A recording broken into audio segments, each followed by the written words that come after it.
இல்லப்பா.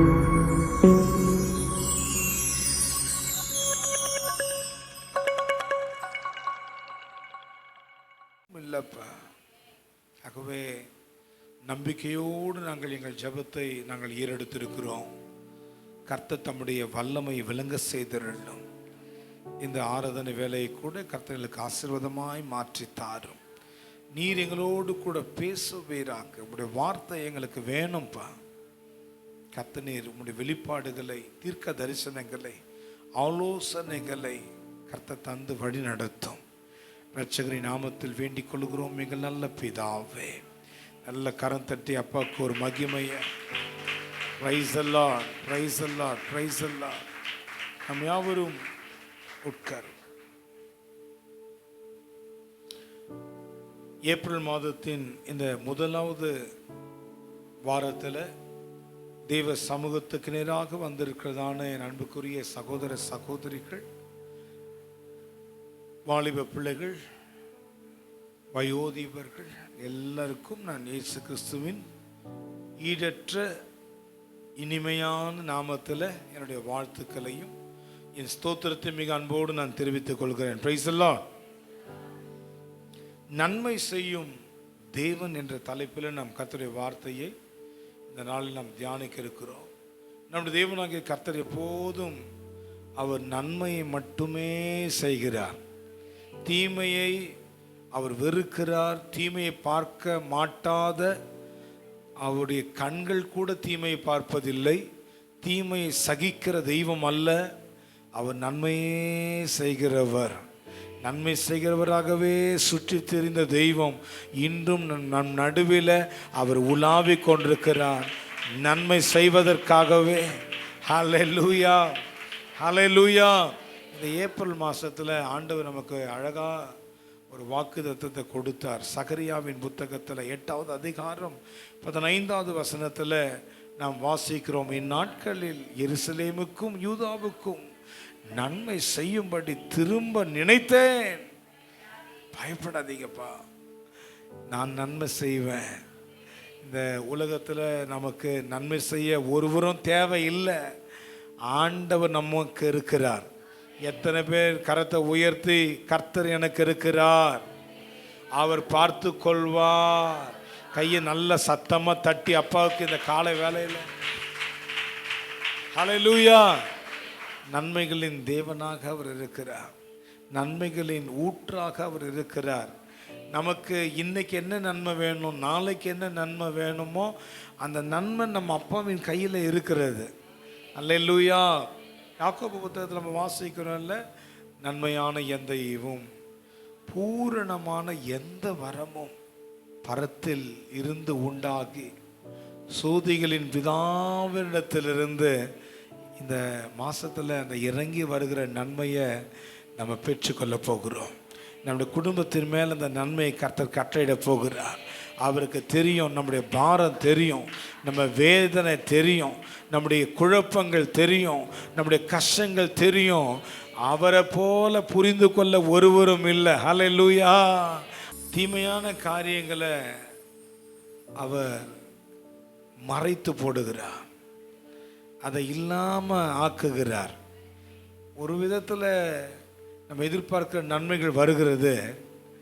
அந்த நன்மை வரும்பொழுது அதே நேரத்தில் ஆங்கிலத்தில் ரொம்ப அழகாக ஒரு வாக்கியம் சொல்லுவாங்க, இந்த மீன் வயல் அப்படின்னு சொல்லுவாங்க. அதே நேரத்தில் நன்மை பார்க்குற அதே நேரத்தில் ஏற்கனவே இருக்கிற தீமைகள் காணப்படாமல் போகவும் கர்த்தர் செய்ய வல்லவராக இருக்கிறார். இந்த மாதத்தில் நடக்க போது பாருங்களேன், இந்த ஏப்ரல் மாதத்தில் ஒரு சில நன்மைகள் நம்ம கண்கூடாக பார்க்க போகிறோம், ஒரு சில தீமைகள் காணாமையே போக போகிறது. எத்தனை பேர் விசுவாசிக்கிறீங்க? நல்ல தோத்திரம் பண்ண. ஹல்லேலூயா. தேவரே சகலத்தையும் செய்ய வல்லவர். நீ செய்ய நினைத்தது இந்த மாசத்தில் நம்ம நம்புவோம், ஆண்டவர் எனக்காக யாவையும் செய்து முடிப்பார். நான் நம்புகிறது அவராலே. இந்த குறிப்பிட்ட வாக்குத்தத்த வசனத்தில் பிரியமானவர்களே 2 பெயர்கள் அங்கே குறிப்பிடப்படுவதை நாம் பார்க்கிறோம். ஆண்டவர் 2 பெயரை அங்க மென்ஷன் பண்றார். என்ன? இந்நாட்களில் எருசலேம், ஃபர்ஸ்ட் ஒன், முதலாவதாக ஆண்டவர் எந்த பெயரை குறிப்பிடுகிறார்? எருசலேம். யாருக்கு கர்த்தர் நன்மை செய்ய திரும்ப நினைக்கிறாரு? இந்த எருசலேம ஆண்டவர் குறிப்பிடுகிறார். இரண்டாவதாக யூதா, இரண்டாவதாக யூதா கோத்திரம். 12 கோத்திரம், யாக்கோபுடைய புத்திரர்கள் 12 பேர். அத்தனை கோத்திரங்கள் இருந்த போதிலும் ஆண்டவர் ஒரு கோத்திரத்தை தேர்வு செய்கிறார். இந்த எருசலேமில் இருந்தவர்கள் கூட முழுவதுமாக யூதா வம்சத்தார். அந்த யூத கோத்திரம் தான் அந்த எருசலேமிலும் இருக்கிறார்கள். ஆனால் 2 பெயரை ஆண்டவர் குறிப்பிடுகிறார். இந்த 2 பெயரை ஆண்டவர் குறிப்பிட்டதற்கு ஒரு நோக்கம் உண்டு. எதையுமே காரணம் இல்லாமல்லாம் ஆண்டவர் செய்வதே கிடையாது. இந்த 2 பெயர்களை ஆண்டவர் இங்கே முன்வைப்பதற்கான காரணம் உண்டு. நம்முடைய வாழ்க்கையிலையும் நம்முடைய ஜீவியத்தில், நம்முடைய குணாதிசயங்களில், நம்முடைய அனுபவங்கள் எருசலேமுக்கும் யூதாவுக்கும் உரிய அந்த அனுபவத்தோடு கூட இருக்குமானா நமக்கு ஆண்டவர் நன்மை செய்வது 100க்கு 100 தவிர்க்க முடியாத ஒரு உண்மை. பிரியமானவர்களே, அப்போ இந்த எருசலேமை குறித்த ஒரு சில காரியங்களை இன்னைக்கு நம்ம கற்றுக்கொள்ள போகிறோம். ஏற்கனவே நிறைய முறை நம்ம எருசலேமை குறித்து நம்ம பார்த்து இருக்கிறோம், நிறைய வாசித்து இருப்போம். ஆனால் இன்னைக்கு காலையில் ஏப்ரல் மாதத்தின் இந்த முதல் ஞாயிற்றுக்கிழமையில் இந்த எருசலேமை குறித்ததான ஒரு சில விஷயங்கள் ஏற்கனவே நமக்கு தெரிந்தது, வாசித்த பகுதிகள், ஆனாலும் அநேக நேரத்தில் காணப்படாமலேயே போய்விட்ட ஒரு சில காரியங்களை இன்னைக்கு கொஞ்சம் ஆண்டவர் நமக்கு நினைவுபடுத்தி அதை உணர்த்தி மீண்டுமா அந்த அனுபவத்துக்குள்ளே கொண்டு வர விரும்புகிறார். இந்த எருசலேமா நம்ம மாறலை, இந்த எருசலேமின் அனுபவங்கள் நமக்குள்ளே இல்லை அப்படி சொன்னால் ஆண்டவர் நன்மையை நம்ம பார்க்க முடியாது. இன்றைக்கி அனைவருடைய வாழ்க்கையில் நமக்கே தெரியாது, நம்முடைய குடும்பம் ஒருவேளை எகிப்தாக இருக்கும், ஒருவேளை பாபிலோனாக இருக்கும், சமாரியாவாக இருக்கும், எரிகோவாக இருக்கும். இதெல்லாம் வேதத்தில் இருக்கிறதான பட்டணங்கள். இதனுடைய அனுபவங்கள் எல்லாம் வித்தியாசமாக இருக்கும். அதெல்லாம் இப்போ நான் பேசி நான் அதிகமான நேரத்தை நான் எடுக்க முடியாது. ஆகவே இந்த எருசலேமை மாத்திரம் இன்னைக்கு நம்ம கொஞ்சம் அப்படி தியானிக்க போகிறோம். ஆகவே நீங்கள் வேத புத்தகத்தை சங்கீத பகுதிக்கு நேராக திருப்பி கொள்ள வேண்டும். 125ஆம் சங்கீதத்தில் 2வது வசனம். சங்கீதம் 125. பர்வதங்கள் எருசலேமை சுற்றிலும் இருக்குமா போல் கர்த்தர் இது முதல் என்றென்றைக்கும் தம்முடைய ஜனத்தை சுற்றிலும் இருக்கிறார். கர்த்தர் வாசம் பண்ணுகிற இடம் எருசலேம். பிரியமான தேவ பிள்ளைகளே, எருசலேமுடைய ஸ்பெஷல் என்ன, எருசலேமுடைய விசேஷம் என்ன அப்படின்னு நீங்கள் பார்த்தீங்கன்னா, கவனிக்கிறீங்களா? கண்களை திறந்து கவனிங்க. கண்ணை மூடி கவனிக்கக்கூடாது. கண்ணை திறந்து நீங்கள் கவனிச்சா தான் நான் ஒத்துக்கொள்வேன். ஆகவே தேவ சமூகத்தில் இன்னைக்கு கர்த்தருடைய வார்த்தையை கவனியுங்கள். எருசலேமை சுற்றிலும் அந்த பர்வதங்கள் இருப்பதை போல கர்த்தர் இது முதல் தம்முடைய ஜனத்தை சுற்றிலும் அவர் இருக்கிறார். இதுதான் அந்த எருசலேமினுடைய ஆசீர்வாதம். இதுதான் இந்த எருசலேமுடைய அனுபவம். எப்போதும் ஒரு தேவ பிரசன்னம், ஒரு தேவ மகிமை கர்த்தருடைய பிள்ளைகளை சுற்றிலுமாக இருந்து கொண்டே இருக்கிறது. நான் அவர்கள் நடுவிலே உலாவி அவர்கள் தேவனாய் இருப்பேன், அவர்கள் என் ஜனமாய் இருப்பார்கள். அவருடைய பிள்ளைகளை அவர் பிள்ளைகளோடு கூடவே இருக்கிறார். ஒரு தகப்பன் தன் பிள்ளைகளோடு கூட இருப்பதை போல, ஒரு தகப்பன் தன் பிள்ளைகளை விட்டு விலகாமல் இருப்பதை போல நம்முடைய தேவனாகிய கர்த்தர் எருசலேமாகிய அவருடைய பிள்ளைகள் எருசலேமில் இருக்கிறதா அவருடைய ஜனத்தோடு கூடவே இருக்கிறார். ஆகவே தான் அந்த இடத்துல நன்மைகள் வந்து கொண்டே இருக்கும். பிரியமானவர்களே, இன்னைக்கு நம்ம கவனிக்க வேண்டிய ஒரு விஷயம், புரிந்து கொள்ள வேண்டிய ஒரு காரியம், இன்னைக்கு கர்த்தர் நம்மோடு கூட இருக்கிறாரா? பக்கத்தில் நீங்கள் முடிஞ்சால் கையை கொடுத்து கேளுங்க, கர்த்தர் உங்களோடு கூட இருக்கிறாரா? உங்கள் குடும்பத்தில் கர்த்தர் இருக்கிறாரா? இந்த கேள்வி நம்ம எப்போதும் நம்முடைய சிந்தனையில் வைத்து கொள்ள வேண்டும், கேட்டுக்கொள்ள வேண்டும். நமக்கு நாம கேட்டுக்கணும், கர்த்தர் என் கூட இருக்கிறாரா, என் குடும்பத்தில் கர்த்தர் இருக்கிறாரா? நிறைய நேரத்தில் கர்த்தர் இல்லாமல் நம்ம தனிமையில் இருப்பது தான் நிறைய பிரச்சனைகளுக்கும் நிறைய வருத்தங்களுக்கும் வேதனைகளுக்குமான காரியம். பிரியமானவர்கள், கர்த்தர் மட்டும் நம்ம கூட இருந்தாருன்னு சொன்னால் நம்ம எதை வேண்டுமானாலும் சமாளிப்பதற்கும் எதை வேண்டுமானாலும் தாண்டி செல்வதற்கும் அந்த கர்த்தருடைய பிரசன்னம் நமக்கு உதவியாக இருக்கும். உம்மாலே ஒரு சேனைக்குள் பாய்வேன், உம்மாலே ஒரு மதிலை. சிங்கம் வரட்டும், கரடி வரட்டும், தாவீதுக்கு பிரச்சனையே இல்லை. கோலியாத்தா பிரச்சனை, அமலேக்கியரா பிரச்சனை, பெலிஸ்தியர்கள் எதை குறித்தும் கவலை கிடையாது. அப்சலோம் பரவாயில்ல, வரட்டும், என்ன வந்தாலும் பரவாயில்லை, கர்த்தரினோடு கூட இருக்கிறார். அது ஒரு விசேஷித்த ஒரு அனுபவம் என்ன தெரியுமா? பாஸ்டர், கர்த்தர் என் கூட இருக்கிறார் என்பதை நான் எப்படி விளங்கி கொள்வது, எப்படி புரிந்து கொள்வது? ஒரு சின்ன ஒரு அடையாளம் என்ன அப்படிங்க பார்த்தீங்கன்னா, கர்த்தர் நம்மோடு கூட இருந்தார்னா எதை வேண்டுமானாலும் எந்த சூழ்நிலையானாலும் அதை சாதாரணமாக பார்க்கக்கூடிய கண்களை நம்முடைய கண்களாக கர்த்தர் மாற்றி விடுவார். நம்ம கண் அப்பாவின் கண்ணாக மாறிடும். அவர் கூட இருந்தால் அவருடைய சுபாவம் எல்லாம் நமக்குள்ளே வந்துடும்மா.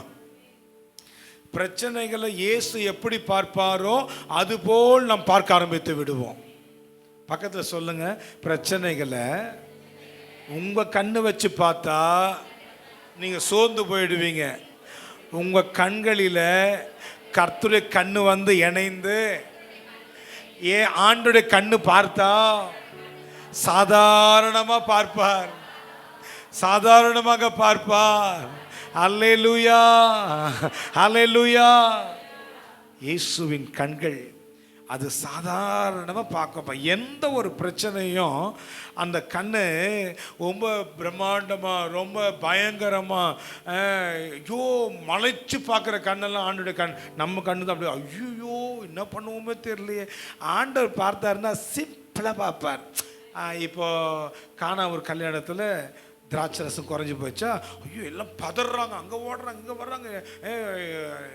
உங்களுக்கு தெரியும் தானே, ஒரு சில பிரச்சனை வந்துருச்சுன்னு சொன்னாக்கா ஒருத்தரை பார்த்து பேசிக்கிறதும், அங்கே போய் பேசுறது எங்கே போய் பேசுறது, ஒன்று ஃபோன் கால் பண்ணுறது, என்னென்னமோ நடக்கும். ஜீசஸ் அந்த இடத்துல பார்க்குறாரு, இவ்வளோ என்ன பிரச்சனை, தண்ணி இருக்குல்ல, தண்ணி இருக்கு, அவ்வளோதான் சால்வ். தண்ணி வந்தால் பிரச்சனை முடிஞ்சிருச்சு. என்ன இது தண்ணி இருந்தால் பிரச்சனை முடியும், காசு இருந்தால் தான் பிரச்சனை முடியும். நம்ம நினச்சோம் காசு இருந்தால் தான் பிரச்சனை முடியும், அது நம்ம கண்ணு. ஆண்டுக்கு சாதாரண தண்ணி இருந்தால் போதும், பிரச்சனை முடிஞ்சிடும். கோலியாத்தை பார்ப்போம், ஐயோ கோலியாத்து நிற்கிறாரு, ஐயோ அவர் கையில் பெரிய பட்டயம் இருக்குது, அவர் கையில் பெரிய கேடகம் இருக்குது, என்ன செய்வேன்னு தெரியலையே. அவ்வளோதானப்பா, கல் இருக்குதா, பெரிய கல்லாண்டவர், இந்த மகாபலிபுரத்தில் பெரிய வெண்ணெய் உருண்டை அந்த கல்லை இல்லை சின்ன கூடங்கள் இருக்குது, இருக்குது, போதும், தட்ஸ் எனஃப், பிரச்சனை முடிஞ்சிடும். நம்மக்கிட்ட இருக்க சாதாரண விஷயத்தை வச்சு பெரிய அசாதாரணமான காரியங்களை கர்த்தர் செய்ய வல்லவராக இருக்கிறார். அன்று பார்வோனின் சேனை இருக்குதப்பா, அந்த இடத்துல சமுத்திரம் நிற்குதப்பா, கோல் இருக்குதாப்பா, சின்ன கையில் கோல் இருக்குதா, தட்ஸ் எனஃப், அது போதும்ப்பா. நம்மக்கிட்ட இருக்கிறத சின்ன விஷயத்தை வச்சு பெரிய பெரிய காரியங்களை கர்த்தர் செய்ய அவர் வல்லவராக இருக்கிறார். கையை தட்ட மாட்டேங்கிறீங்க, எல்லாரும் சேர்ந்து நல்ல சத்தமா ஆமென். கூட இருப்பது தான் அந்த எருசலேமின் பக்க பலம். அந்த எருசலேமினுடைய விசேஷமே ஆண்டவர் அங்கே இருப்பது தான். அப்போ இன்னைக்கு நம்ம ஒரு விஷயத்தை கற்றுக்கொள்ளணும். அப்போ நீங்கள் எங்கள் கூட இருப்பது தான்ப்பா எங்கள் ஆசீர்வாதமே. உறவுகள் எங்கள் கூட இருப்பதல்ல, கர்த்தர் எங்களோடு கூட இருப்பது தான் எங்கள் ஆசீர்வாதம். எத்தனை பேரை ஏற்றுக்கொள்றீங்களோ தலைக்கு மேலே கையை உயர்த்தி நல்லா தட்டி அப்பாவுக்கு நீங்கள் எங்கள் கூட இருப்பது தான். ஹல்லேலூயா. கர்த்தர் எங்கள் கூட இருக்கிறார். எருசலேமை சுற்றிலும் இருப்பதை போல பர்வதங்கள் எப்படி எருசலேமை சுற்றிலும் இருக்கிறதோ, கர்த்தர் தம்முடைய ஜனத்தை சுற்றிலுமாக அக்கினி மதிலாக இருந்து அவர் பாதுகாத்து கொண்டே இருக்கிறது. ஏப்ரல் மாதத்தில் கர்த்தர் நம்மோடு கூட இருப்பதை நம்ம பார்க்க போகிறோம். அவருடைய பிரசன்னம் நம்மோடு கூட இருப்பதை பார்க்க போகிறோம். அவருடைய கரை நம்மோடு இருக்க போகிறத பார்க்க போகிறோம். ஹல்லேலூயா. அப்போ கூட இருக்கிறவரை எப்போதும் நம்ம சந்தோஷப்படுத்தணும். நம்ம கூட இருக்கிறவர் எப்போதும் என்ன பண்ணணும், அவர் துக்கப்படுத்திடவே கூடாது. அவர் சொல்ற, நான் திரும்பமாக உனக்கு நன்மை செய்யும்படியா நான் நினச்சிருக்கிறேன்ப்பா, நான் உங்கள் கூடவே தான் இருக்கிறேன். எருசலேமாகிய உங்கள் கூடவே நான் இருக்கும் பொழுது நன்மைகளுக்கு மேலே நன்மைகள், கிருபை மேலே கிருபை. ஹல்லேலூயா. அப்போ அந்த தெய்வம் நம்மோடு கூட இருப்பதற்கான ஒரு 2 விஷயங்களை ரொம்ப அழகாக நம்ம கற்றுக்கொள்ள போகிறோம், புரிந்து கொள்ள போகிறோம், தெரிந்து கொள்ள போகிறோம், நம்முடைய அனுபவமாக மாற்றிக்கொள்ள போகிறோம். முதலாவதாக இந்த கர்த்தர் நம்மோடு கூட இருப்பதற்கு அவர் எதிர்பார்க்க தானே ஜஸ்ட் 2 திங்ஸை மட்டும் 2 பாயிண்ட்டை மட்டும் இன்றைக்கி நம்ம பார்ப்போம். நிறைய விஷயங்கள், நிறைய காரியங்கள் அது சொல்லிகிட்டே போகலாம். ஆனால் 2 முக்கியமான விஷயத்தை இன்றைக்கி நம்ம பார்க்க போகிறோம். முதலாவதாக பர்ஃபெக்டஸ், உத்தமம் அப்படி சொல்லி தமிழில் இருக்க உத்தம ஜீவியம். உத்தம ஜீவியம், பர்ஃபெக்ட் லைஃப். ஊத்ஸ் என்னும் தேசத்தில் யோபு என்னும் பேர் கொண்ட ஒரு மனுஷன் இருந்தான். அவன் உத்தமனும் சன்மார்க்கனும், தேவனுக்கு பயந்து. பர்ஃபெக்டான மனுஷனுக்கு சரியான ஒரு நபர், பிரியமானவர்களே, பூமியில் வாழ்ந்த ஒரு மனிதன் யோபு. பர்ஃபெக்டான ஒரு மனுஷன். நம்முடைய ஆண்டவர் கூட எல்லாவற்றிலையும் ஒரு பர்ஃபெக்ஷனை ரொம்ப எதிர்பார்க்கிறார். சரியான ஒரு நபராக, சீரான ஒரு நபராக, எந்த விதமான ஒரு குறைவும் இருக்கவே கூடாது, எந்த விதமான ஒரு கலங்கம் இருக்கக்கூடாது, எந்த விதத்தில் ஒரு தடுமாற்றம் சறுக்கல் இருக்கக்கூடாது, குறை சொல்லிடக்கூடாது, குறை சொல்லிடவே கூடாது. யோபுடைய மனைவி சொல்றாங்க, இன்னும் உம்முடைய உத்தமத்தில் உறுதியாய் நிற்கிறீரோ, இன்னும் உங்க உத்தமத்தில் இருக்கிறீங்களா, இன்னும் பர்ஃபெக்டா இருக்கீங்களேயா. நம்முடைய மனசாட்சி நம்மளை சொல்லணும், நம்ம குடும்பம் நம்மை குறித்து சொல்லணும், நம்முடைய உறவுகள் நம்மை குறித்து சொல்லணும், வேலை பார்க்குற இடத்துல நம்மை குறித்து சாட்சி சொல்லணும். ஓ, பர்ஃபெக்டான நபருங்க இவங்க, சொன்ன மாதிரி செய்வாங்க. பேச்சு ஒன்றும் அவங்க செயல் ஒன்றுமா இருக்காது. எதை சொல்கிறாங்களோ அதை கண்டிப்பாக என்ன பண்ணுவாங்க, செய்வாங்க. நம்பகமான ஒரு மனுஷங்க, நம்பகமான ஒரு சகோதரிங்க, எந்த விதமான ஒரு குறைவும் இருக்காது. மனைவி சொல்லணும், கணவனை குறித்து சொல்லணும், என் கணவர் பர்ஃபெக்டான ஒரு நபர், அவர் எந்த விதத்திலையும் அவருடைய தாறுமாறான காரியங்கள் இருக்காது. எல்லாவற்றையும் கர்த்தரை ஆராதிக்கிற காரியமா, குடும்ப ஜெபமா, குடும்பத்திற்குரிய காரியங்களை கவனிக்கிற விஷயமா, குறை எதுவும் சொல்லவே முடியாது ஐயா, எந்த ஒரு குறையும் சொல்ல முடியாது. நீங்கள் பாருங்கள், 122ஆம் சங்கீதத்தில் 3வது வசனத்தை வாசித்து பாருங்கள். அந்த எருசலேமை குறித்ததான ஒரு வார்த்தை, எருசலேம் இசைவினைப்பான நகரமாய் கட்டப்பட்டு இருக்கிறது. எருசலேம் இசைவினைப்பான நகரம். இசைவினைப்பான நகரம் அப்படின்னா ரொம்ப பர்ஃபெக்டா அதோடைய நீளம், அதோடைய அகலம், அவருடைய மதில் சுவர்கள், அங்கே இருக்கிற ஆலயம், அங்கே இருக்கிறதான அந்த தெருக்கள், எருசலேமை ரசித்து கொண்டே இருக்கலாம். எருசலேமை ரசித்து கொண்டே இருக்கலாம். அந்த பட்டணம் அவ்வளோ அழகான ஒரு பட்டணம், ரொம்ப அழகான பட்டணம். அது மகாராஜாவின் நகரம் என்று சொல்லி வேதம் சொல்லுகிறது. இப்போ மகாராஜாவுடைய இடம், அந்த இடம் கர்த்தர் அதை விரும்பினாராம். ஆகவே அங்கே நான் வாசம் பண்ணுவேன் நான் ஆண்டவர் சொல்லுகிறேன். கர்த்தரே ஒரு இடத்த ரொம்ப விரும்புகிறாருன்னா பாருங்களேன், அவ்வளோ ரொம்ப அழகாக பர்ஃபெக்ஷனாக இருக்கும் அந்த இடம். நம்ம குடும்பத்தில் இன்னைக்கு இந்த பர்ஃபெக்ட் இருக்கிறதா? இந்த குறிப்பிட்ட நேரத்தில் எல்லாம் எழுந்து விடுவார்கள். இந்த குடும்பத்தில் சரியாக காலையில் மேக்சிமம் ஒரு 6 o'clock, அதிகாலையில் 4 மணி 4:30 மணிக்கெல்லாம் எழுந்துக்க முடியல, சரி பரவாயில்ல, 6 மணிக்காச்சும் சூரியன் வந்து விடுகிறது, 6 மணிக்காச்சும் எல்லாம் எழுந்துருவாங்கப்பா அந்த குடும்பத்தில். அதுக்கு பிறகு ஒருத்தர் எழுந்துக்கிறது, ஒருத்தர் தூங்கிட்டே இருக்கிறது. காலையில் 6 மணிக்கு ஒரு ஜெப சத்தம், காலையில் 6 மணியா அந்த குடும்பத்தில் நல்ல துதிப்பாடல். இந்த பக்கத்தில் பிரியமானவர்களே, நாங்கள் சகோதரர்கள் கடந்து போயிருந்தோம். ஒரு 2 ஆண்டுகள் இருக்கும்னு நினைக்கிறேன், 2-3 ஆண்டுகள் கூட இருக்கும். காலையில் ஒரு ஜெபநடை அப்படி நாங்கள் சகோதரர்கள் ஏர்லி மார்னிங் லோட்டஸ் காலனி பகுதிக்கு நாங்கள் ஜெபநடை செய்ய இங்கே ஆலயத்தில் புறப்பட்டு போகிறோம். ஒரு குறிப்பிட்ட இடத்துல நான் நடந்து போய் கொண்டே இருக்கிறேன், ஜெபித்து கொண்டே போய் கொண்டிருக்கிறேன். பெரிய வீடு, நல்ல அழகான ஒரு வீடு. அந்த வீட்டுக்குள்ள இருந்து ரொம்ப அழகான ஒரு ஆராதனை சத்தங்க காலையில். அது யாருன்னா எனக்கு தெரியாது, அந்த குடும்பத்தாரே எனக்கு தெரியாது. ஆனால் அந்த வீட்டில் ஒரு ஆராதனை சத்தம் லோட்டஸ் காலனியில் காதில் அவ்வளோ இனிமையாக. அந்த காலை நேரத்தில் மணி ஒரு 5:30, 5:15 5:30 மணி இருக்கும். ஏன்னா அப்போ தான் நாங்கள் 7 மணி அந்த ப்ரேயர் வாக் போகிற நேரம். அந்த நேரத்தில் காலையில் 5:15 மணி 5:30 மணிக்கெல்லாம் அழகாக பாடல் பாடி அவங்க ஆராதிக்கிறாங்க பாருங்க. இன்னைக்கு எத்தனை குடும்பத்தில் அப்படி ஆராதனை சத்தம் இருக்கிறது? ஒருத்தர் எழுந்துட்டாங்கன்னா ஒருத்தர் எழுந்துக்கிறது கிடையாது. அப்படியே எழுந்துட்டாலும் எத்தனை பேருடைய படுக்கை விரிப்பு அப்படியே இருக்க தெரியுமா? பெட்ஷீட்லாம் மடிக்கிறதே கிடையாது. ஏன்னா வந்த உடனே சாயந்தரம் அப்படியே போத்திட்டு படுக்கணும். அதனால அந்த பெட்ஷீட் வந்து அதை மடித்த பெட்ஷீட்டை பிரிக்கிறதுக்கு ஒரு சோம்பல் தானோ.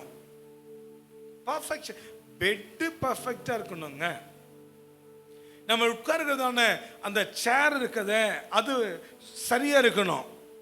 நம்ம சபையெல்லாம் பிரிமானவர்களே, நீங்கள் ஆலயம் முடிந்த பிறகு நீங்கள் பாருங்களேன், எல்லா சேரும் ரட்சிப்பை இழந்த மாதிரி இருக்கும். ரட்சிப்பை பின்மாற்றம் அடைஞ்ச மாதிரி இருக்கும் நம்ம சேர்லாம். ஏன்னா சேர்லாம் ரைட்டு லெஃப்ட்டு பேக் அப்படிலாம் திரும்பிக்குதுங்க. நம்ம எழுந்து போனால் கூட நம்ம உட்கார்ற சேர் எப்படி இருக்கணும்? நம்ம உட்கார்ந்து இருக்கிற சேர் அப்படியே நீட்டாக இருக்கணும். அப்படியே கொஞ்சம் அசைஞ்சிட்டா கூட அது சரியாக வச்சுட்டு தான் போகணும். இது தேவனுடைய ஆலயம் இல்லை, ஓ பர்ஃபெக்ட். எல்லா எவ்ரிதிங் எல்லா விஷயத்துலையும் ஆண்டவர் பர்ஃபெக்ஷனை எதிர்பார்க்கிறார். சரியா இருக்கணும், எந்த ஒரு குறையும் கூட. ட்ரெஸ்ஸிங் சென்ஸில், தலைவாருவதில், நம்முடைய பேச்சில் பர்ஃபெக்டாக பேசணும். தகாத வார்த்தைகள்லாம் நம்ம வாயில் என்ன பண்ணக்கூடாது? பீட்டர் தகாத வார்த்தை என்ன பண்ணக்கூடாது? வந்துடக்கூடாது. நம்ம பார்வை செல்போன்ல நம்ம பார்க்கறதான காரியங்கள் பர்ஃபெக்டா இருக்கணும். சரியான விஷயத்தை பார்க்கணும். அதுல குப்பை கூடத்தெல்லாம் பார்த்துடக்கூடாது. ஆண்டவர் நம்ம குடும்பத்துல தங்கி இருப்பதற்கு பர்ஃபெக்டா ரொம்ப எதிர்பார்க்கிறாரு. சரியில்லை, இந்த குடும்பம் சரியில்லை, தாறுமாறா இருக்குது, இந்த குடும்பத்துல ஒழுங்கினமா இருக்கிறது, சரியான ஒரு ஒழுங்கு இல்லை அப்படின்னு சொன்னா முதல் அவர் அழகாக நகர்ந்து வெளியே போயிடுவார். இசை வினைப்பா இல்லையே, சரியான பர்ஃபெக்ஷன் இல்லையே. நம்முடைய ஆண்டவர் சகலத்தையும் ஒழுங்கும் கிரமமா இருக்கணும் எதிர்பார்க்கிறார். ஒழுங்கும் கிரமமா இருக்கணும். படிக்கிற பிள்ளைங்க உங்க இப்பெல்லாம் லீவ் விட போறாங்க, எக்ஸாம்லாம் ஸ்டார்ட் ஆயிருச்சு. ஒரு சில எழுதி முடிச்சிருக்கிறாங்க, ஒரு சில பிள்ளைங்க எழுதி கொண்டிருக்கிறாங்க, எழுத போறாங்க. நாளைக்கு ஒரு சிலருக்கெல்லாம் எக்ஸாம் ஸ்டார்ட் ஆக போகுது. நீங்க எடுத்துக்கொண்டு போகிறதான அந்த புத்தக பை ரொம்ப நீட்டாக இருக்கணும். படிக்கிற பிள்ளைங்க நீங்களாம் பர்ஃபெக்டான ஸ்டூடெண்டா என்பதற்கு உங்கள் புத்தக பையை கொஞ்சம் திறந்து பாருங்க. மேலே ரொம்ப அழகாக தான் இருக்கும் பேக்கெல்லாம், உள்ளே பார்த்தா எப்போ வச்சிருக்கதான அந்த ஏடுகள், செப்பு தகடுகள் அப்படி இருக்கும் உள்ள. எதுக்கு இதெல்லாம்? அதெல்லாம் முக்கியமான பேப்பர்ஸ். அதுக்கு ஒரு ஃபைலை போட்டு அதை அழகாக நீட்டாக அதை பின் பண்ணி எல்லா விஷயத்துலையும் எல்லா காரியத்திலையும். சகோதரிகள் உங்கள் கிச்சன் நீங்கள் போய் பாருங்கள், எல்லாம் சரியாக நீட்டாக அடைக்கிறது. எல்லாம் ஒன்று ஒன்றும் அப்படியே ஒன்று மேலே ஒன்று அப்படிலாம் இல்லாதபடி நீட்டாக இந்த கிச்சன் பார்க்கும் பொழுதே இந்த சமையற்கட்டு அப்படின்னு சொல்லுவாங்கல்ல, ரொம்ப அழகாக கர்த்தரை ஆராதிக்கிற காரியங்கள், குடும்பத்தில் நம்ம நடக்கிறதான விஷயங்கள். அந்த வாசல்ல நம்ம செப்பல் கழட்டி விடுறோமே பார்த்தீங்கன்னா, ஒரு செருப்பு வலது பக்கத்துலையும் ஒரு செருப்பு, அது ஒரு சைக்காலஜி தெரியுமா? செப்பல் கழட்டி விடுறோமே, நீங்கள் எப்படிப்பட்டவங்க சொல்லி நீங்கள் செப்பல் கழட்டி விடுறீங்களே அதை வச்சே தெரிஞ்சுக்கலாம். செருப்பை கழட்டி வைக்கும் பொழுது 2 செருப்பும் இப்படி சரியாக நம்ம கழட்டி வைக்கிறோமா? ஒரு செருப்பு சில நேரத்தில் அங்கே இருக்கும், ஒரு 2 அடி முன்னாடி இருக்கும், நடக்கிற மாதிரி கழட்டி விட்டு போவாங்க. அது எப்படி எனக்கு தெரியல. அந்த ஆச்சரியமான காரியம்லாம் நம்ம சபையிலலாம் நடக்கும். செப்பல் ஒன்று அங்கே ஒன்று இங்கே, அப்படியே அவசரத்தை சர்ச்சு முடிச்சுட்டு போகும்போது முன்னாடி வச்ச செருப்பு போட்டும் போயிடுது. அந்த செருப்பு யார் செருப்புனாக்கா இது போல நடக்குமா? அதாவது வலது காலில் ஒருத்தருடைய செருப்போம், இடது காலில் அவங்க செருப்போம். என்கிட்ட பொண்ணு நிற்கிறாங்க, பாஸ்டர் இங்கே பாருங்க பாஸ்டர், இது எப்படி என்னம்மா இது, யாரோ போட்டு போயிட்டுக்கிறாங்க பாஸ்டர். இதெல்லாம் இந்த அதிகார ஜெபத்தில் நடக்குங்க. ஏன்னா தூக்கம் கலையாம போறதுங்க, தூக்கம் கலையாம போ. அப்ப இங்க எப்படி இருந்திருப்பாங்க பாருங்க. உங்களுக்கு ஒரு ஊழியக்காரங்க ஊழியம் செய்யணும்னா எவ்வளோ கிருபை வேணும், எவ்வளோ கிருபை வேணும். ஆகவே பர்ஃபெக்ஷன், உட்காரத்துல கூட பர்ஃபெக்ஷன். அதனால சொல்லுவேன், பாயெல்லாம் கரெக்டாக போடுங்க. நீங்கள் பார்த்துருப்பீங்க, என்ன இந்த பாஸ்டர் பாய சரியா, இந்த சேரை சரியா, இன்னும் ஆண்டவர் அந்த பர்ஃபெக்டாக ரொம்ப கரெக்டாக சீராக இருக்க பாருங்க. அங்கே தான் அந்த சீரான தேவன் வந்து உலாவுகிறார். கையை தட்டி அப்பாவுக்கு நல்ல ஒரு மகிமை. ஹல்லேலூயா. பர்ஃபெக்ஷன் ரொம்ப முக்கியம். சரிங்களா? எருசலேம் இசைவினைப்பான நகரமாய். 135 சங்கீதத்தில் 21 வசனத்தை நீ வாசிச்சு பாருங்களேன். 135 வசனம் 21. எருசலேமில் வாசம் பண்ணுகிற கர்த்தருக்கு ஸ்தோத்திரம் உண்டாவதாக. அல்லேலூயா. எருசலேமில் வாசம் பண்ணுகிற கர்த்தர், அதனால தான் அங்கே வாசம் பண்ணுகிறார் கர்த்தர். அதனால தான் கர்த்தர் இருக்கிறாங்க. பர்ஃபெக்ஷன் இருக்கிறது, எல்லாவற்றையும் பர்ஃபெக்ஷன் சரியா இருக்கு. எந்த ஒரு சின்ன ஒரு குறை கூட நம்மளை குறித்து சொல்லிடாம நம்ம பார்த்துக்கணும். சில பேர் எப்படின்னா குறை கண்டுபிடிப்பாங்க, அது பிரச்சனை கிடையாது. அது ஒரு ஆவி. அது என்ன ஆவி? குறை பார்க்குற, அது பிரச்சனை கிடையாது. அது அது சுபாவமே அதுதான். அது எதனா ஒரு குறை என்ன பண்ணோம், அது நீ எங்க இடத்துல போய் பரலோகத்தில் விட்டா கூட அங்கே ஒரு குறை பேசும். அது பேர் லூசிஃபரின் ஆவி. அது பிரச்சனை கிடையாது, அது நமக்கு விஷயமே கிடையாது. அது நம்ம மனசாட்சிக்கு தெரியணும் நம்ம சரியா இருக்கிறோம். என் பேச்சில், என்னுடைய நடைமுறை பாவனையில், ஒழுக்க பிரகாரமான காரியங்கள், பேச்சில், என் சிந்தனையில், என் செயல்களில், கர்த்தரை தேடுகிற காரியங்களில் சரியா. இன்னைக்கு 6 மணிக்கு 5:30, 5:30 மணிக்கு ஆராதனை. எத்தனை மணிக்கு நம்ம கரெக்டாக 5:30 உள்ளே இருந்தோம்? நீங்கள் சொல்ல முடியுமா? 5:30 மணியில் உள்ளே வந்துட்டேன் பாஸ்டர். 5:30க்கெல்லாம் இல்லை பாஸ்டர், 5:45 வந்தேன், நான் 6 மணிக்கு தான் வந்தேன். பர்ஃபெக்ட் கிடையாது, பர்ஃபெக்ட் கிடையாது. கர்த்தருக்கு கொடுக்கிற விஷயத்துல பர்ஃபெக்டா கொடுக்கிறது கிடையாது. கர்த்தரை தேடுகிற காரியத்துல சில பேர் ஜெபத்தை ஆரம்பிப்பாங்க, ஜெபமே என்ன பண்ண மாட்டாங்க. அநேக நேரத்தில் நான் ஜெபத்தை முடிப்பேங்க. ஜெபத்தை பண்ண விட்டா ஜெபம் பண்ணிட்டு அப்படியே அந்த ஆமேன் கூட வராது. அப்புறம் நான் சொல்ல, இயேசு நாமத்தில் பிதாவே ஆமென். ஏன் அந்த ஜெபம் பண்ணி முடிக்க முடியாதா? பிரேயர். ஆகவே அன்பான தேவ பிள்ளைகளை, நம்ம ஜீவியத்தில் ஒரு பர்ஃபெக்ட் இருக்குதா நம்ம பார்த்து கொள்வோம், அதை சீர்படுத்தி கொள்வோம். நம்ம பர்ஃபெக்டாக இருப்போம். நம்முடைய அப்பாவோ அம்மாவோ, நம்முடைய உடன் பிறந்தவர்களோ, நம்முடைய நண்பர்களோ, சபை பிள்ளைகளோ எந்த விதத்துலையும் எனக்கு குறை சொல்லாத அளவிற்கு நமக்கு கர்த்தர் அந்த கிருபையை கர்த்தர் நமக்கு தரும்படியா அப்படியே கரத்தை உயர்த்தி கர்த்தரை நம்ம ஸ்தோத்தரித்து மகிமைப்படுத்துவோம். எல்லாம் நல்ல தோத்திரம், கையை அசைச்சு தோத்திரம் சொல்லுங்க பார்ப்போம். ஸ்தோத்திரம்ப்பா, ஸ்தோத்திரம்ப்பா, ஸ்தோத்திரன், ஸ்தோத்திரன், ஸ்தோத்திரம். சமாதானம் இருந்துச்சுன்னா என்ன வந்துடும்மா? அந்த வார்த்தை பாருங்க, உன் அலங்கத்திற்குள்ளே, உன் அரண்மனைகளுக்குள்ளே. சமாதானம் இல்லாத இடத்துல சுகமும் இருக்காது. சமாதானம் இல்லாத இடத்துல சுக வாழ்வு, ஆரோக்கியம் இருக்காது. ஹெல்த் அப்படி சொல்லுவாங்கல்ல ஆங்கில, ஹெல்த் அது இருக்காது, ஆரோக்கியம் இருக்காது. நீ நிறைய பேர் பண்ணுவாங்க, இந்த சுக வாழ்வுக்காக, ஆரோக்கியத்துக்காக மெடிக்கல் செக்கப் போவாங்க, மருந்து மாத்திரை எடுத்துக்கிடுவாங்க, ஊசி போட்டுக்கிடுவாங்க, அந்த ட்ரீட்மெண்ட், இந்த ட்ரீட்மெண்ட், அந்த எக்ஸசைஸ், இந்த எக்ஸசைஸ், இந்த பிசியோதெரப்பி, நிறைய இசிஜி, எக்கோ, என்னென்னமோ இருக்குதுங்க. நான் சொல்லுவேன், சமாதானம் என்ற ஆசீர்வாதம் இல்லாத வரையிலையும் என்ன இசிஜி எடுத்தாலும், என்ன ஸ்கேன் எடுத்தாலும், என்னதான் ட்ரீட்மெண்ட் பார்த்தாலும் சமாதானம் இல்லை அப்படின்னா சுகமானது கிடையாது. இல்லை, போயிடும். டாக்டர் ஃபீஸ் எல்லாம் வேஸ்ட்டுங்க. அப்போ அந்த நேரத்தில் கொஞ்சம் வலி சரியான மாதிரி இருக்கும். நீ நிறைய பேர் தெரியாது, இந்த சுக வாழ்வுக்கு நிறைய பேர் நினைக்கிறது மருந்து மாத்திரை சாப்பிட்டா சரியாயிடும், ஃப்ரூட்ஸ் நிறைய எடுத்தா சரியாயிடும், நம்ம வெஜிடபிள் எடுத்துட்டா நல்லா இருக்கலாம், நம்ம நல்ல ஹெல்த்தியான ஃபுட்டு சாப்பிட்டாக்க ஆரோக்கியமாக இருக்கலாம், நல்ல வாக்கிங், ஜோக்கிங், எக்ஸசைஸ்லாம் பண்ணால், ரன்னிங்லாம் பண்ணால் ரொம்ப நல்ல. Never brother. சமாதானம் இல்லாம சுகவாழ்வு சாத்தியமே இல்லை. சமாதானம் இல்லாமல் சுகவாழ்வு சாத்தியம் கிடையாது. இது யாரும் உங்களுக்கு சொல்லிக் கொடுக்க மாட்டாங்க. நீங்கள் ஹாஸ்பிட்டல் போனீங்கன்னா உங்களை ஃபுல் பாடி செக்அப் பண்ணிவிட்டு நீங்கள் இந்த ட்ரீட்மெண்ட் எடுக்கணும், இங்கே நீங்கள் அட்மிட் ஆகணும், இந்த ஆப்ரேஷன் உங்களுக்கு பண்ணணும் தான் உங்களுக்கு சொல்லுவாங்க. நல்லா கவனிங்க, சமாதானம் இல்லாமல் எத்தனை ஆப்ரேஷன் பண்ணாலும் சரி, எவ்வளோ ட்ரீட்மெண்ட் எடுத்தாலும் சரி, தற்காலிகமான ஒரு விடுதலை கிடைக்குமே தவிர, தற்காலிகமாக ஒரு கொஞ்ச நேரத்துக்கு வலி இல்லாமல் இருக்கும், கொஞ்ச நேரத்துக்கு அந்த பிரச்சனை இல்லாமல் தப்பிச்சு கொள்ளலாமே தவிர, சமாதானம் இல்லாமல் சுகவாழ்வு சாத்தியமில்லை.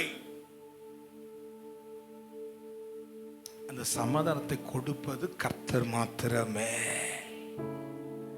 பர்ஃபெக்ஷனான ஒரு லைஃப்ல, பர்ஃபெக்டான லைஃப், உத்தமமான ஒரு வாழ்வில நம்ம தேவ சமூகத்தில் காத்திருக்கும் பொழுது அந்த சமாதானத்தின் தேவனாகிய யெகோவா ஷாலோம் உள்ளே வருகிறார். சுக வாழ்வை கர்த்தர் அளிக்கிறார். நம்ம ஆலயத்தில் வரும் பொழுது சமாதானத்தின் தேவன் நம்மை ஆசீர்வதிக்கிறார். ஆமா, ஆகவே ஒரு விஷயத்தை நான் சொல்லிக் கொடுத்துறேன் கடைசியா, கூடுமானவரை யாவரோடும். அது எதுக்காகனா என் சுக வாழ்வுக்காக கர்த்தர் தர வார்த்தை. நம்ம சமாதானமா இருந்தா ஆண்டவர் சுகமா இருப்பாரா? நம்ம சமாதானமா இருந்தா அவருக்கு ஏதாவது ஆசீர்வாதம் உண்டாகுமா? நம்ம சமாதானமா இருந்தா அவருக்கு ஏதாவது ஒரு சில கோடிகள் கிடைக்குமா? நெவர். நீ சமாதானமா இருந்தீன்னா உனக்கு சுக வாழ்வு. ஒரு சிலரை குறித்துதான வருத்தங்கள், ஒரு சிலரை குறித்துதான ஒரு காழ்ப்புணர்வு, ஒரு சிலரை குறித்துதான கசப்பு நமக்குள்ள வந்துருச்சுன்னா ஏதோ ஒரு பாதிப்பு வந்து விட்டதுன்னு அர்த்தம். ஆரம்பிச்சிருச்சு, ஏதோ பிரச்சனை வந்துருச்சு. நிறைய பேருக்கு தலைவலி காரணமே ஏதோ சிலர் மேல இருக்கிறதான வருத்தங்கள், கசப்பு, கோபம், அது அந்த அவங்க பேசின வார்த்தையை திரும்ப திரும்ப நினைப்பது, இதுதான் தலைவலிக்கு காரணமே. படுக்கையில் படுத்துக்கொண்டு அவங்கள பற்றி அவங்க பேசின வார்த்தைகள், அவங்க பேசினதான அந்த காரியங்கள் எல்லாம் யோசித்து உள்ளத்துக்குள்ளே கோபம் இருக்கிறதா? அஜீரண பிரச்சனை, குடல் புண்கள், பிளட் பிரஷர், ஹார்ட்ல இருக்கிறதான நிறைய பிரச்சனை காரணமே அவங்க மேல இருக்கிறதான வருத்தங்கள், கோபங்கள். ஆண்டவர் சொல்லுகிறார், கூடி எங்கே நாமத்தினால நீங்கள் கூடி இருக்கிறீர்களோ அங்க நான் இருக்கிறேன்ப்பா, உனக்கு நான் நன்மை செய்ய நினைத்திருக்கிறேன். ஆகவே அன்பான தேவ பிள்ளைகளே, நான் சொல்வேன், ஆண்டவரே அவங்க எனக்கு விரோதமா பேசியிருக்கிறாங்க, என்னை அவமானப்படுத்துறாங்க, என்னை காயப்படுத்திருக்கிறாங்க, ஆனால் நான் சுகமா இருப்பதற்கு நான் சமாதானமாயிடுறேன் ஆண்டவரே. அதனால ஆண்டவர் சொன்னார், உங்களை பகைக்கிறவர்களுக்காக நீங்க ஜெபம் பண்ணுங்க, அவங்களுக்கு நன்மை செய்யுங்கள், உங்கள் சத்துருக்களை சிநேகி. ஏன்னா நீ நல்லா இருக்கணுன்றதுக்காக தான். நான் நல்லா இருக்கணும், எனக்கு வியாதி இருக்கக்கூடாது, எனக்கு சுகவீனம் வந்துடக்கூடாது, என் சரீரம் பாதிக்கப்படக்கூடாது அப்படின்னு நான் சமாதானமா இருக்கேன். என் பார்ட்ல நான் கரெக்டாக இருந்து போயிடுறேன், நான் மன்னிச்சிடுறேன், மறந்துடுறேன், ஏன்னா நான் நல்லா இருக்கணும். இந்த கால நேரத்தில் எருசலேம் சமாதானத்தின் நகரம். ஆமா, எருசலேம் அப்படி சொன்னாவே அந்த சாலேம் அப்படின்றவே அந்த சமாதானத்தினுடைய ஒரு பொருள். சாலேம்னு சொன்னா சமாதானம். இஸ்லாமிய சலாம் அலைக்கம் அப்படி சொல்லலாம். சாலேம், ஷாலோம், அந்த வார்த்தையினுடைய அந்த பெயருக்குரிய அர்த்தமே சமாதானம். ஆகவே தான் ஆண்டவர் சொல்லுகிறார், எருசலேமுக்கும் யூதாவுக்கும் நான் நன்மை செய்யும்படியாக திரும்ப நினைத்திருக்கிறேன். என் பிரியமானவருடைய கண்களை மூடுவோமா, சிறந்தாழ்த்துவோம். தகப்பனே, இன்னைக்கு ஒரு பர்ஃபெக்டான ஒரு லைஃப் என்கிட்ட இருக்கட்டும்ப்பா. பர்ஃபெக்ஷன், தடுமாற்றங்கள், குழப்பங்கள், ஒழுங்கினங்கள் எல்லாம் என்கிட்ட வேண்டாம்ப்பா. அப்படி பட்ட காரியங்கள் இருக்குமானா நான் என்னை சரிப்படுத்திக் கொள்ள எனக்கு ஞானம் தாரும், தெளிவை கொடுங்கப்பா.